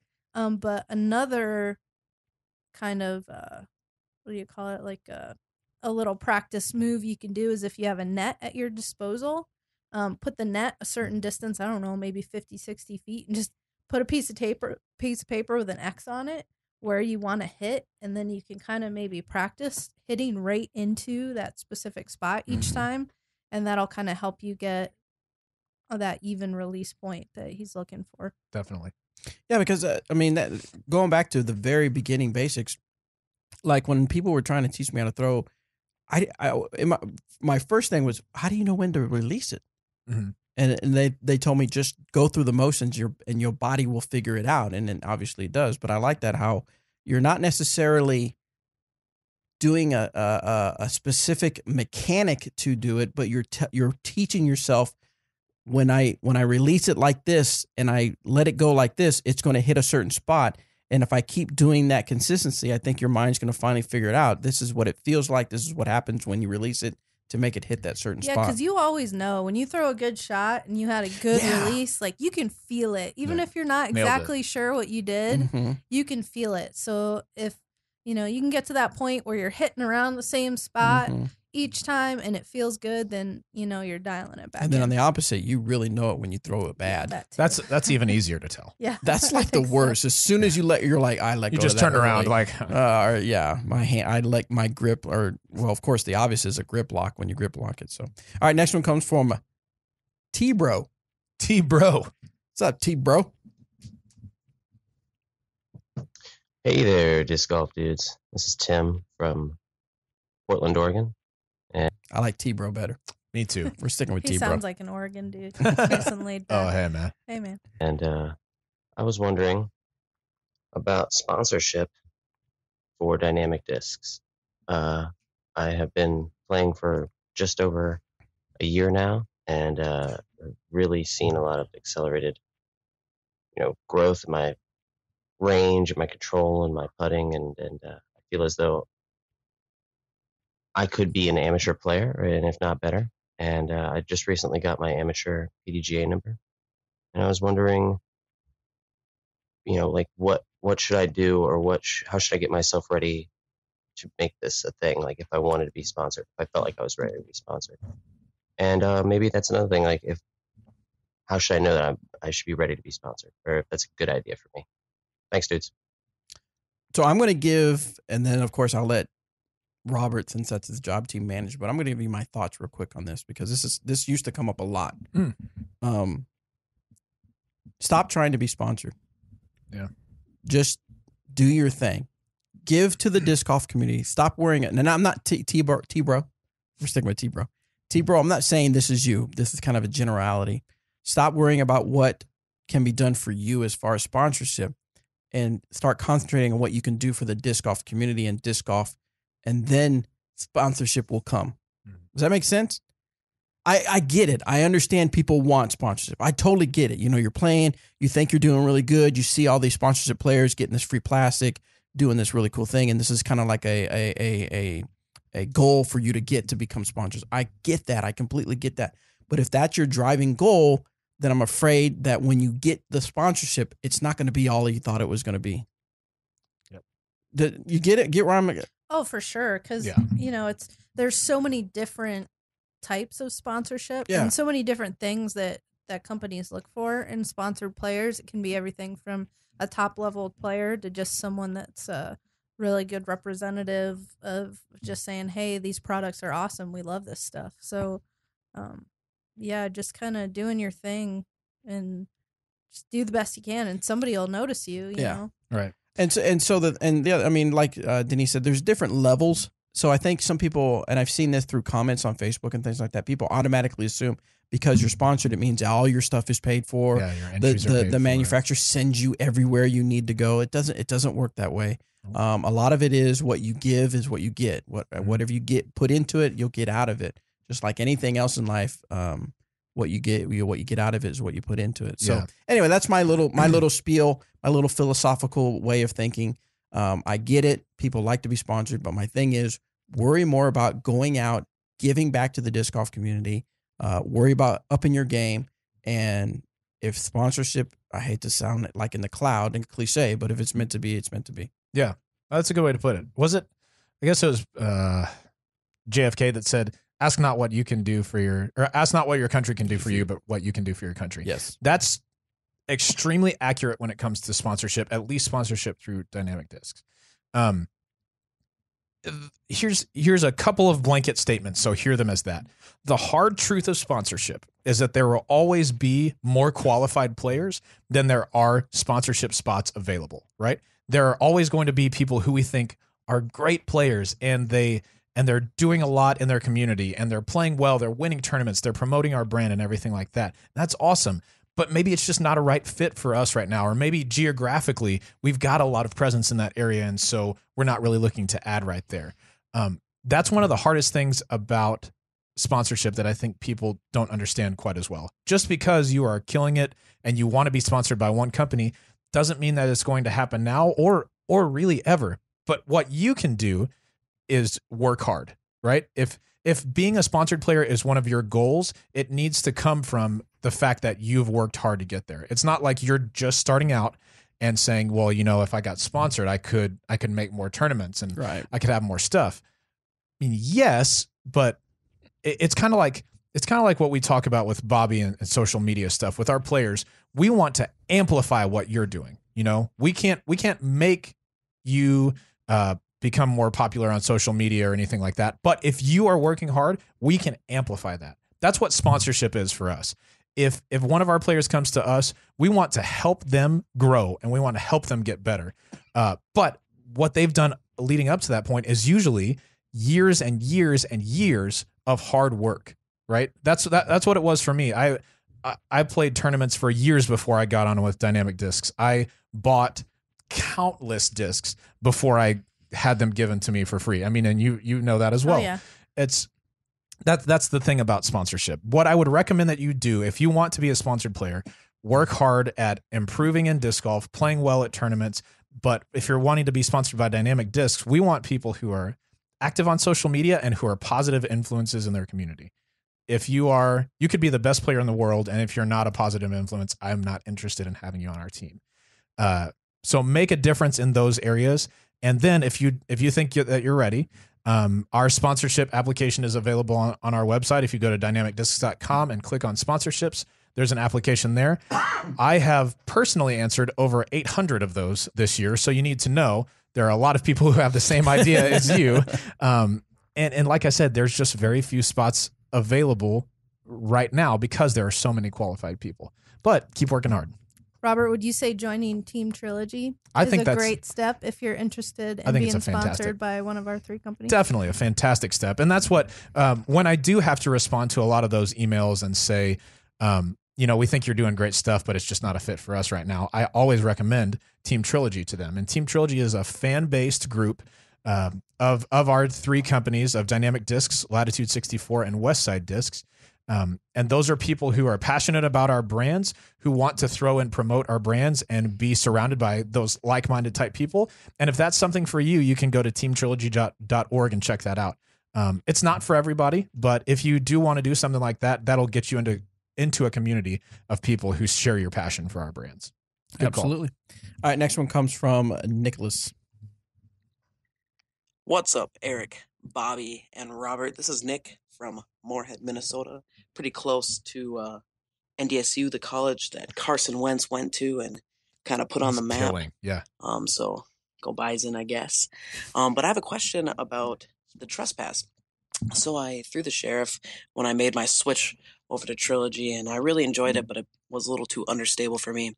Then I found the ballista, and the ballista works out very well. I like it, but I like smaller rims. I'm kind of like a 12-speed, like the Enforcer type smaller rim, I guess. It's not small, but smaller than the ballista. So what would you guys suggest with the trespass? Does it fly like a ballista? Is it a little more understable? I want to get more distance out of it. Right now I put the ballista out about 395 to around 410. So am I going to get more distance, or what do you guys think? I would just love to know your thoughts on the trespass, and yeah, thanks guys for hopefully answering this question, and have a great day. Thanks. I thought he was going to tell us what to tell us have a great at. Yeah, have a great great. That's like that comedian Brian Regan who was trying to say take care and decided to say good luck in the middle and said take luck. Yeah. Take luck. Yep. Okay. I think the trespass and the ballista are fairly similar stabilities. I don't within reason you could say they're close to similar stabilities. Should you expect more distance out of a trespass than a ballista? Not necessarily, but it's possible. Some people's arms just are better suited for slower speed discs, and that might be the case for you. It's like I said, I don't like to throw ballistas or Freedom or any of those really, really wide rim discs because they just don't feel comfortable in my hand. So when I do have something that feels more comfortable, I know that I have a little bit more distance potential because I have confidence in the shot. I think you could expect something pretty similar from the Trespass. The new run of Lucids might be a little bit more overstable out of the box than a Ballista is, but I don't think they're going to be that different for you. I'd get one or two and test them out against one another. And if it's something that works for you, it's something that works. I would say you're probably going to get more control out of the Trespass. Yeah. So that's never a bad thing, especially if you're going for max distance. You really want to be able to kind of know where your disc is going. I know some of those high speed, understable to neutral discs, they can get away from you if you're not, they can be a little touchy, a little squirrely sometimes. So Trespass definitely would, kind of be a little more reliable. And then, there's a lot of guys who are kind of top pros that have stepped back. I know Emax, one of them, that he was throwing the Ballista and the Sheriff quite a bit, and he kind of revisited the Trespass, and now that's his distance driver. He's crushes bombing them. Yeah. So yeah, it's worth checking out for sure. Excellent. This next one is from Anonymous. Oh yes. Hi guys, my name is Matt Wakeman, and my question today is about throwing an anhyzer or a turnover shot in windy conditions. Pretty much I struggle with that, and I always just switch up to a sidearm because that's the only thing that works for me. But there's, those holes on calm days where, the anhyzer or the turnover really work for me. And then I just don't have that shot if it's windy. So any suggestions as far as, disking up or, switching to maybe more of a mid-ranger and just finding some sort of consistency on a turnover in the wind would be appreciated. Thanks. I don't think having a sidearm is a bad substitute for throwing an anhyzer all the time. Now, there are some greens and terrain that will accept an anhyzer better than a turnover, for sure, or an anhyzer better than a forehand, for sure. But if that's all that works for you in the wind, that's not a bad thing, That's why some of the best players, I guess now most of the best players in the world, have a very good backhand and at least, if not better than this, at least a serviceable forehand because they can throw hyzers on everything. So they're not working several angles of flexing and coming back all the time. If I can throw a hyzer, I can throw a hyzer. So that's a good consistency thing to have. But if you need to have an anhyzer in the wind, I would suggest stepping up in stability and making sure not to overthrow it. I think that's when we throw into the wind a lot, and maybe this isn't the case for you, but it is for me a lot. If I'm throwing into the wind, I'm like, I got to throw it harder because I'm fighting the wind, so I've really got to get into it. The disc is made to fly a certain way. And so if you've stepped up in stability, you've already made the adjustment that you need to for the wind. So I don't think you need to then try it and throw it harder to even further beat the wind. You've already made the adjustment that you need to. And so I would focus on having your arm angle be anhyzer all the way through. So your reach back needs to be anhyzer, your hit is on anhyzer, and then you follow through on anhyzer, which means you're going to follow through toward the ground. And then you just need to trust that disc. So I would take something slightly more overstable than you would normally consider throwing on anhyzer and give that a shot. Are you referring to like headwind specifically? Yeah. Yeah. I assume that's what he's talking about, but I'm not. I could be wrong. Well, because I've had issues trying to throw annies and like weird crosswinds and stuff. Oh, And yeah. I guess that's kind of, you just have to think about your angle and like putting the bottom of, if you have a right to left cross and you're trying to throw an annie as a right hand backhand player, Super difficult. You're going to get pushed down, and the opposite if it's coming from the other way and you're trying to throw that annie, it can get lifted. But I totally agree. In a headwind, what I do is I just disc up. I just, instead of throwing my really flippy annie disc, I'll go up to maybe my more neutral disc, something that I know is still going to get some turn, but maybe not too much turn in the windy, like headwind conditions. Yeah. And if you are asking about crosswinds or tailwinds, throw us another question and we'll answer that. But as far as headwinds go, that's what we'd recommend. Crosswinds are honestly really tricky when you're throwing anhyzers. Yeah. Excellent. All right. So earlier I alluded to how we were going to give away a Westside Discs Pine. As I get that queued up to let you know how to win that. Do you throw the Pine at all, Denise? I do not. You do not? Have you ever thrown it? Yeah, I tested it out when it first came out. Tell me what your impressions are of the Pine and what good uses are. I believe, if I recall, it is pretty overstable. Mm-hmm. So reliable, good disc to throw in the wind. probably a good sidearm disc. I'd say a good disc in the win for me too. The I threw rim's it. nice. Yeah, I threw it only a few times when we played a couple of trilogy challenges. So, my initial thought was this would be good for me in the win because it'd fight that win. Tell us a little bit more, Robert, about the Westside Disc Pine. So we recently tested the Westside Discs Anvil. That's their new, very overstable mid-range. And this rim almost kind of feels like that. You can start to see within the Westside line, a lot of their mids kind of have this same sort of feel in the rim, and I like that a lot. I like the Westside Pine. It's very similar to a Verdict for me. Similar stability, although maybe slightly more overstable than a Verdict just right out of the box, but I think you could use them pretty interchangeably. I like the speed on this disc. It's not super fast, but it's definitely in mid-range. It's not an EMAC Truth where it's going to cruise a little bit farther than most of your mids, but it's just a really usable, workable, overstable mid-range. I threw it on a slight Anheuser at our Trilogy Challenge, and it just held, and then flattened out, and then just finished barely to the left. And there was a nice little bit of wind on that shot. And so, I don't know. I like this disc a lot. I think people are going to, once they start to get their hands on these, not just from Trilogy Challenges, but in the stock, I think this is going to be a more and more popular Westside disc as time goes on. One of the points I've always wanted to make, and I think I've made it before, is that it irks me when people say, when they say like a new disc, the Pine comes out, and they're like, oh, it throws just like a blah, blah, blah. Why would I need it? Well, the thing is that even though it may throw like a blah, blah, blah, it still may feel different in your hand. Yep. And that could be key. It may feel more comfortable in your hand. So don't ever dismiss trying a disc because someone said it already throws like a disc that you have. Because although I'm not saying like your favorite disc, but maybe a disc that you have in your bag that fills a slot that you thought you needed, but for some reason this one just feels more comfortable in your hand. So don't ever dismiss that. Yeah, I agree. So how I'm going to give this Westside Disc Pine away is I don't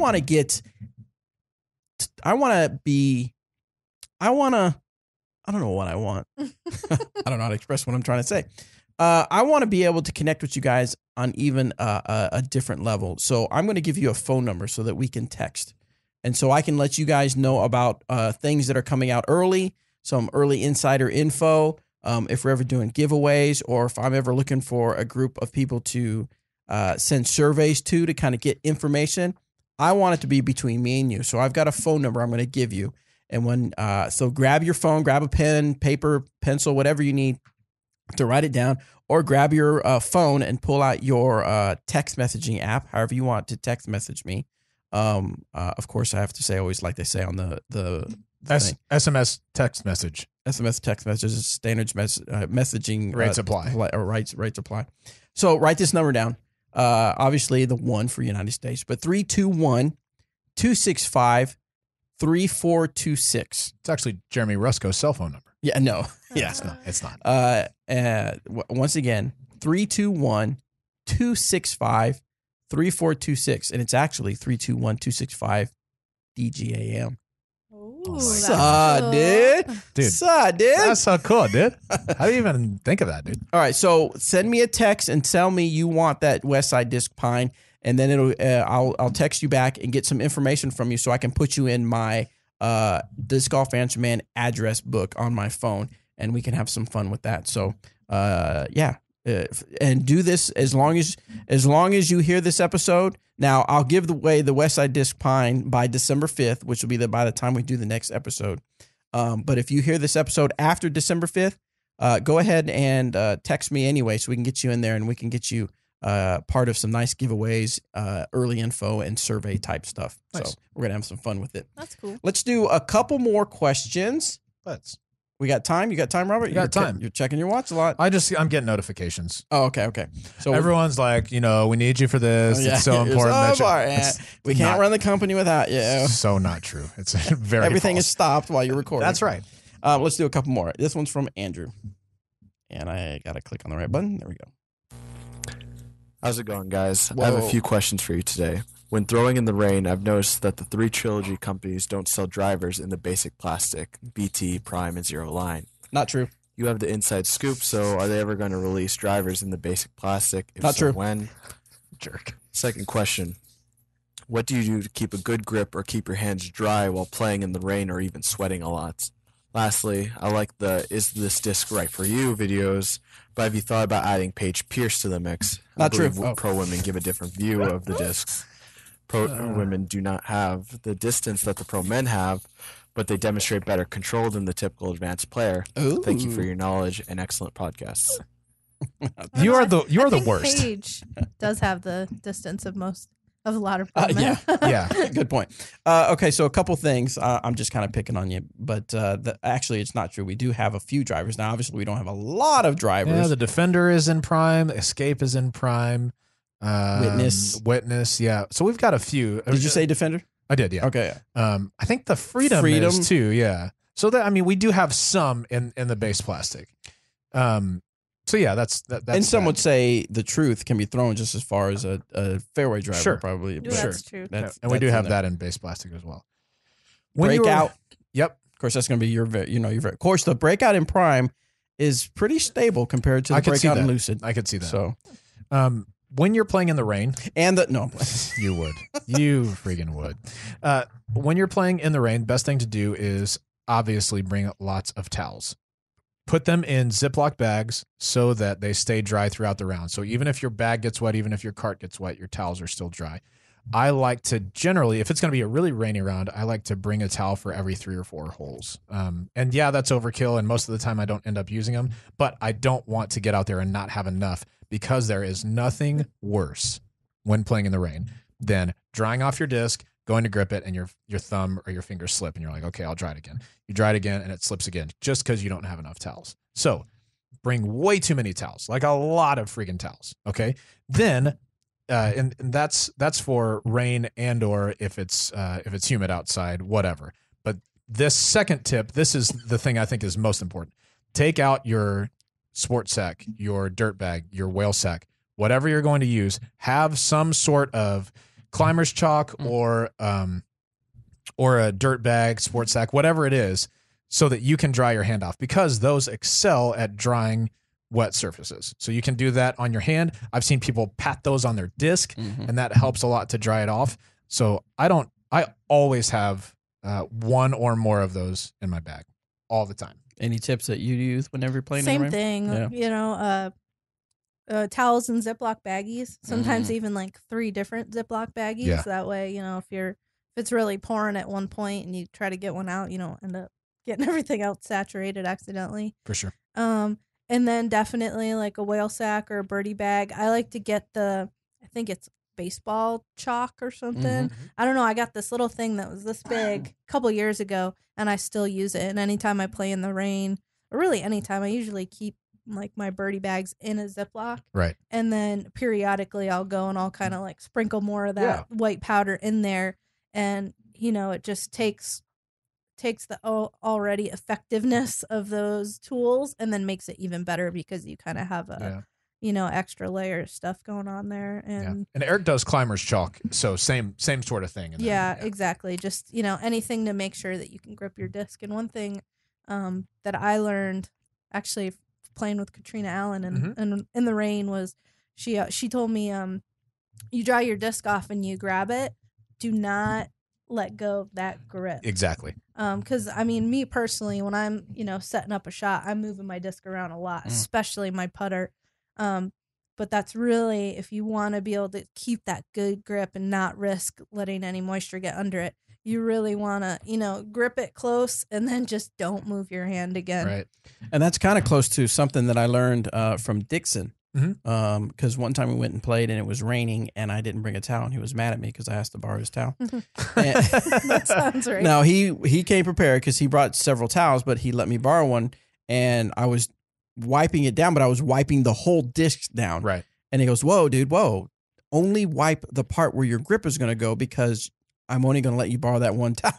Yeah. The rest of it is going to get wet. You just need here and here. Right. You just need where your grip is going to be. So just if you're ever in a bind and you only have one towel and it's like the 3rd hole and you've got the rest of the round to go, be very conservative of what you dry off. And then, like Denise said, get that grip and keep that grip, because if it's still raining and you lift that grip to re-grip your disc, you're obviously going to get wet again. So there's nothing worse than getting that little one droplet of water. If you lift your thumb and then Come on. So, anyway, So close. what was the third part of the The question? last part of his question, is this disc right for you? So yeah.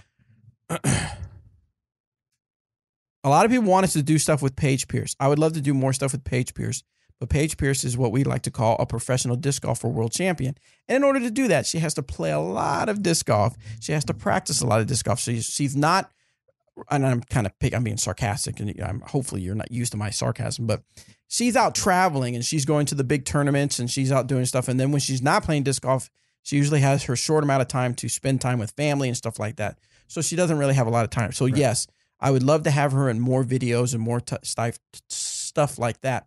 But time-wise, it's not doable. Yeah. On the reel, Paige's driving, like distance and flights, and Eric's are pretty similar.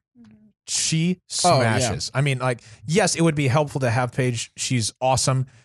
Her stuff is pretty comparable to Eric. I mean, Eric can outthrow her by a little bit, but I mean, it's not like a ton. It's not like 100 feet, 150 feet, you know? Yeah. So. Well, I do know of a couple local pro women. I'm not done yet, Denise, before you get on to me. So, yes, we actually had started with Denise. We were going to do kind of women's series, and we did one video. And then, not to make excuses for you guys, but projects after projects gets piled on. And then what happens is in my mind, and I have a list of things in order. And then a lot of times what happens is Jeremy Rusco comes in and says, okay, I need this to be up here. I need this to be on top priority. I need this. So a lot of other things get pushed down. But one of my things is I want to do more is this disc right for you type stuff with more people, because we have Anthony doing the Anthony Gets Dynamic, where he does his perspective and version of throwing our discs. And I want to get I want to do more of like the average Joe, the person that isn't the top pro, to get more people to understand how our disc throws. So hopefully now that we have Anthony and we have Devin working on stuff, hopefully time will be freed up once obviously we get rid of the cold and stuff like that. We can do a lot more stuff like that. So hopefully you'll see more stuff where we'll take advantage of more people we have here. Yeah. Next one comes from Adam. Hey guys, Adam here from the Great White North, or the land of the roaming polar bear. Talking about upper Michigan, Canada. I just recently started listening to your show. I absolutely love it. Just started disc golfing recently as well, hence just starting listening to your show. It's great. I get laughs and I learn a lot. One thing I wanted to know was, when I first started disc golfing, I was trying so desperately to make the disc flip up and get some distance that now whenever I throw like even a KC Pro Rock that's not beat in at all, very brand new, or even some more stable stuff, my discs always glide to the right. It's almost like, a turnover shot all the time. Like a stable disc to overstable mid-range will look like a comet. With the exception of throwing my gator, everything will coast to the right. I was just wondering how I would fix that.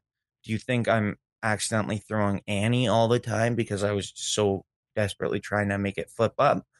Or what do you think I'm doing wrong and how I can correct this? Keep up the good work. I love it. And thank you very much. Thanks for calling in. I think there's probably two likely culprits. One is that maybe you have been trying to work stuff up to flat, or even work it on Anheuser before, that you actually are releasing on a flat or Anheuser angle from where you think you are. That's possible. The other possibility is that you are, and this is the one I personally think is probably more likely. I think that you're starting stuff on Heiser or something, but you are torquing it over to flat or Anheuser, and that's different than starting it on Anheuser.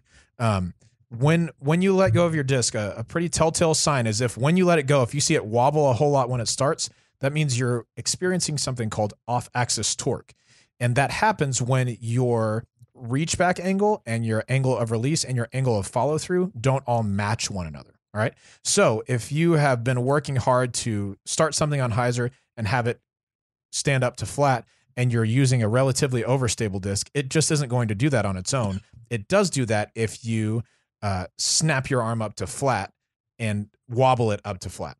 Okay. That's something that I would watch out for. Maybe video yourself throwing, and then you can see if you're pulling back on hyzer, but then you're releasing and flipping it up to flat with your arm, or if you're allowing the disc to do the work. General rule, if the disc wobbles quite a bit out of your hand, and it wobbles a little bit out of everybody's hand. There are no shots that don't wobble at all. But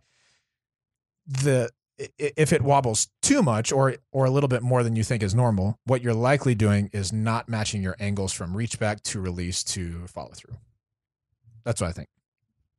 You agree? That makes a lot of sense for sure. Yeah. I think that was my problem starting out because I started with discs that weren't really appropriate for me. I tried to had to learn to have to crank it over, whether it be, an Anheuser angle or just kind of like you said, you kind of pop it out to the right.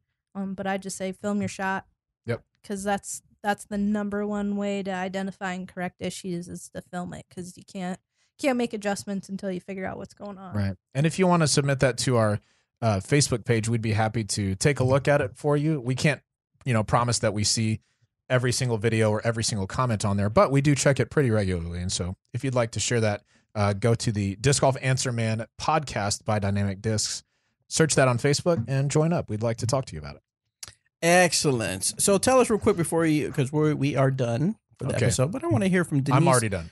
Tell us what's going on with apparel. I see on there, and I try to put some posts out there, but tell us some exciting stuff that's going on with our winter apparel. Winter. The entire winter line is up. It's been up for a little while now. Yeah. Ideally, our best selection of stock is going to be in late October through November and into December. But we don't keep huge numbers into January, February, because by that point we need to start bringing in some spring stuff. Yeah.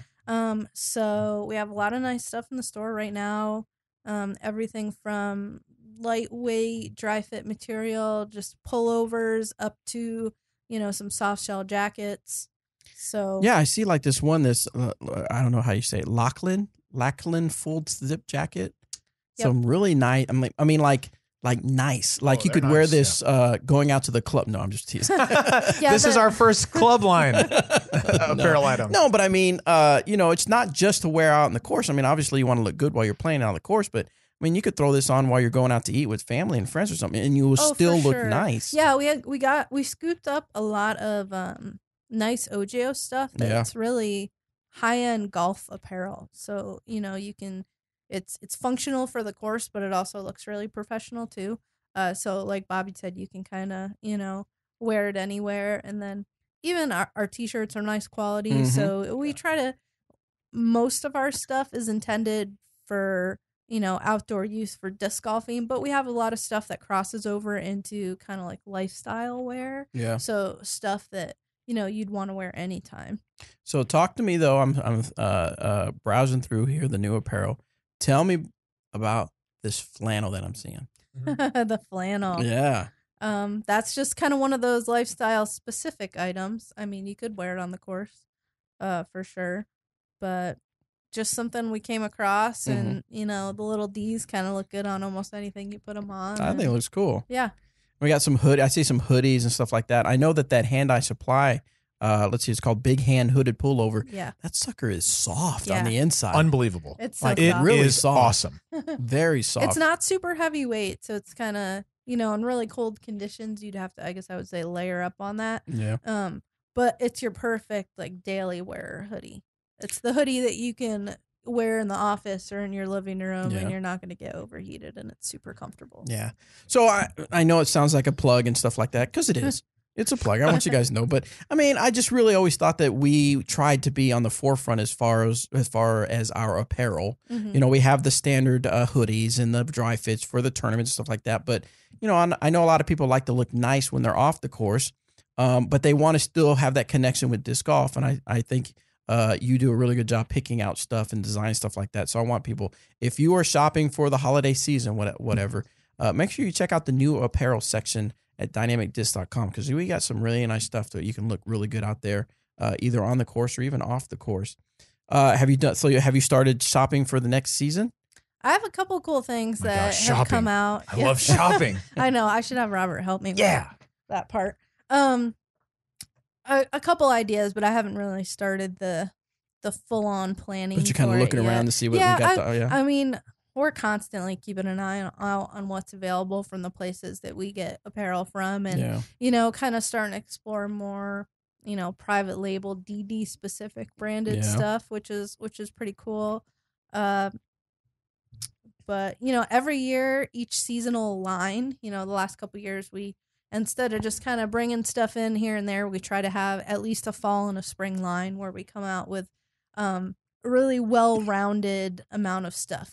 For winter, we had, like I said, everything from lightweight long sleeve stuff to heavy pullovers and sweatshirts that are performance material and cotton. And, we just kind of want to have a well-rounded line so there's something for everybody. So we'll do the same thing for spring. We'll have have a lot more polos and dry fits, versus like the hoodies and jackets we do for winter. But, you can guarantee there's going to be some cool stuff. Our graphic designers work really hard to make some awesome logos to put on it. So very cool. Keep an eye on the website. Always excited about stuff like that. Well, Denise, thanks so much for coming on the show and answering some questions. Had a really good time with all three of our guests.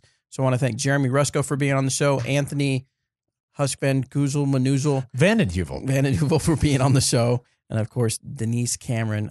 Some exciting stuff. Remember, guys, if you want to win the Slammer, send me an Instagram direct message to the Dynamic Discs Instagram account and let me know. Do you remember what I said? People to no. I wasn't here. Let me know anything disc golf related.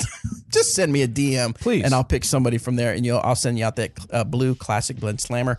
And if you want to try to win that Westside Discs Pine, send me a text.